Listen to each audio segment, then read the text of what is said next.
Hi friends, இன்றைக்கி June 5ஆம் தேதி புதன்கிழமை சிறகடி காசை சீரியலில் என்ன நடக்க போகுதுன்றதை பற்றி இப்போ பார்த்துடலாம்.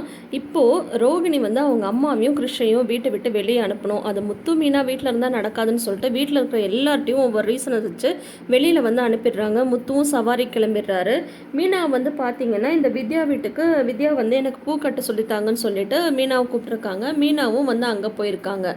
அப்போ வந்து வித்யாவும் மீனாவும் பேசிகிட்டு இருக்கும்போது பார்த்திங்கன்னா டக்குன்னு நம்ம வந்து ப்ரௌன் மணி வந்துடுறாரு.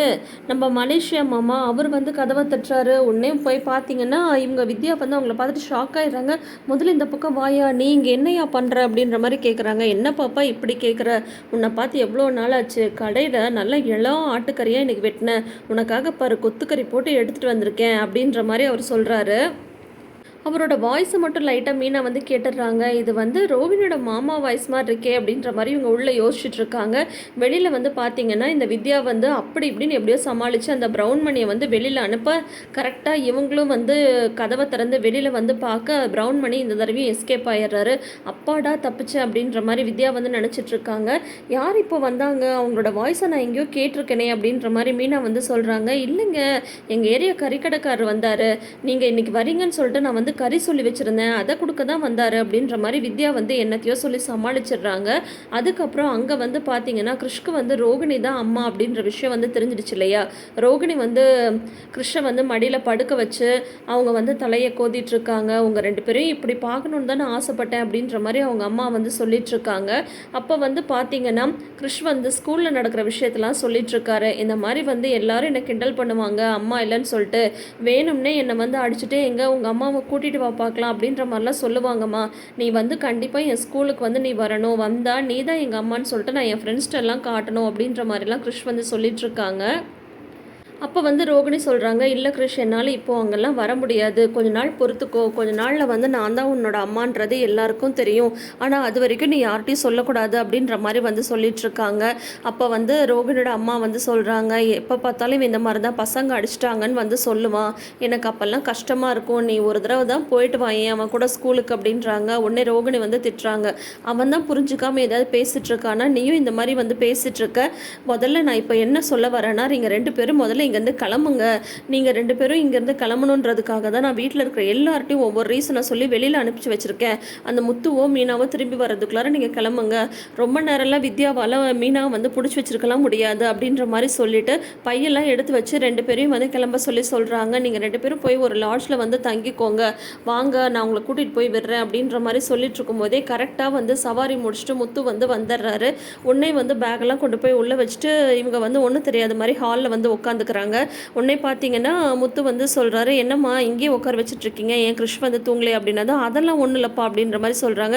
நீ என்னப்பா இவ்வளோ சீக்கிரம் வந்துட்டு அப்படின்ற மாதிரி சொல்கிறாங்க. சவாரி முடிஞ்சதுமா, அதுக்கப்புறம் பெருசாக சவாரி எதுவும் வரல, அதனால தான் வந்து கிருஷ்க்கு பிடிக்கும்ட்டு இந்த சூப்பர் சாப்பாடு வாங்கிட்டு வந்திருக்கேன் அப்படின்ற மாதிரி சொல்கிறாங்க. மீனா தான் வீட்லேயே சமைச்சு வச்சுருக்கேப்பா, அதுக்காக நீ வந்து வந்தியா அப்படின்ற மாதிரி வந்து சொல்கிறாங்க. நான் இருக்கட்டும்மா பரவாயில்ல, இருந்தாலும் கிருஷ்க்காக நான் இதை வந்து வாங்கிட்டு வந்தேன், நீங்கள் அவனுக்கு சாப்பாடு கொடுங்க அப்படின்ற மாதிரி சொல்லிவிட்டு நான் உள்ள வரைக்கும் போயிட்டு வரேன் அப்படின்ற மாதிரி சொல்லிட்டு போகிறாங்க. அப்போ வந்து பார்த்தீங்கன்னா உடனே வந்து ரோகிணி வந்து வீட்டில் இருக்கிறத முத்து வந்து பார்த்துறாரா. ஆமாம், நீங்கள் என்ன பண்ணிகிட்ருக்கு அப்படின்னு சொல்கிறாங்க. ஏன் அப்படி கேட்குறீங்க அப்படின்றாங்க ரோகிணி. இல்லை, காலையில் ஃபஸ்ட்டு வீட்டை விட்டு நீங்கள் தானே வெளியில் கிளம்புவீங்க, ஏன்னோ நிறைய வேலை இருக்குது அப்படின்ற மாதிரி சொல்லுவீங்க, இந்நேரத்துக்கு நீங்கள் வீட்டில் இருந்து நான் பார்த்ததே இல்லையே அப்படின்ற மாதிரி முத்து வந்து சொல்கிறாங்க. இல்லை, இன்னைக்கு கொஞ்சம் வேலை கம்மியாக தான் இருந்தது, ஏன் இந்நேரத்துக்கு நான் வீட்டில் இருந்தால் உங்களுக்கு என்ன அப்படின்ற மாதிரி சொல்கிறாங்க. எனக்கு ஒன்றும் இல்லை, நான் சும்மா கேட்டேன் அப்படின்ற மாதிரி முத்து வந்து சொல்கிறாரு.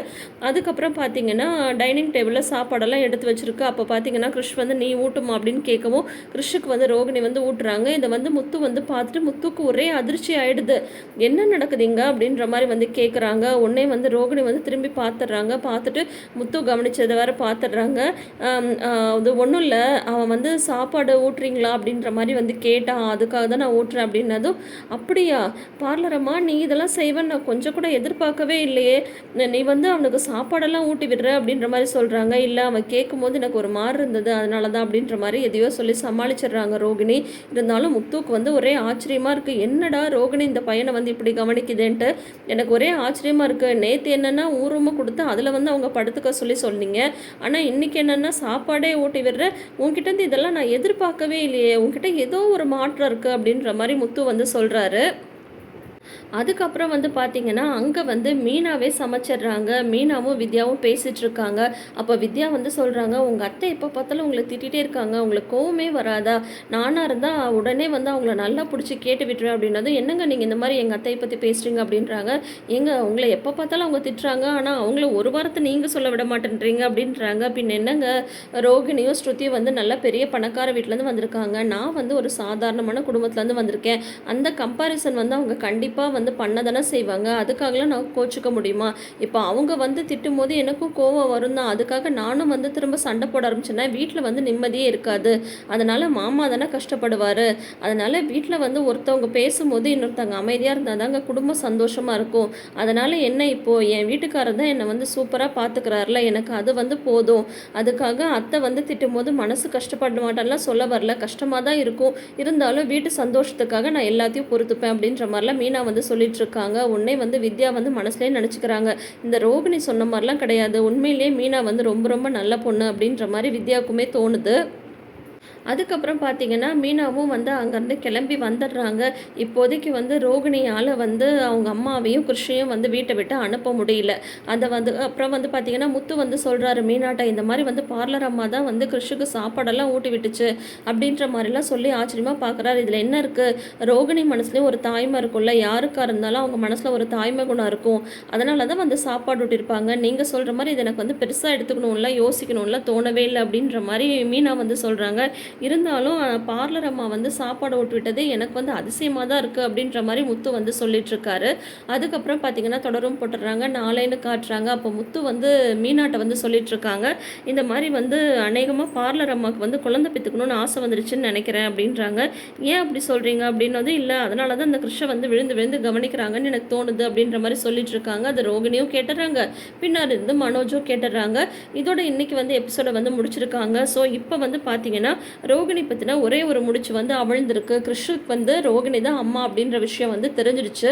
அது மட்டும் இல்லாமல் கிருஷ் வந்து கண்கட்டை அவுக்கும்போது அவங்க அம்மா தான் ஃபஸ்ட்டு பார்க்கணுன்றத வர கிருஷ் வந்து சொல்லியிருக்காரு. ஸோ இனிமே வந்து ரோகிணி பற்றின விஷயம் ஒவ்வொன்றா வெளியில் வருதா அப்படின்றத நம்ம வெயிட் பண்ணி பார்த்து தெரிஞ்சுக்கலாம். அதுக்கு முன்னாடி நீங்கள் இன்னும் நம்ம சேனலை சப்ஸ்கிரைப் பண்ணாமல் வீடியோஸ் பார்க்குறீங்கன்ற மாதிரி தான் இப்போயே சப்ஸ்கிரைப் பண்ணிக்கோங்க. பக்கத்தில் இருக்கிற நோட்டிஃபிகேஷன் பெல் ஐக்கானில் ஆல் சிம்பிள் கிளிக் பண்ணிக்கோங்க. கூடவே இந்த ப்ரிவ்யூ பற்றின உங்களோட கருத்துக்களை மறக்காமல் ஷேர் பண்ணுங்கள். தேங்க்யூ.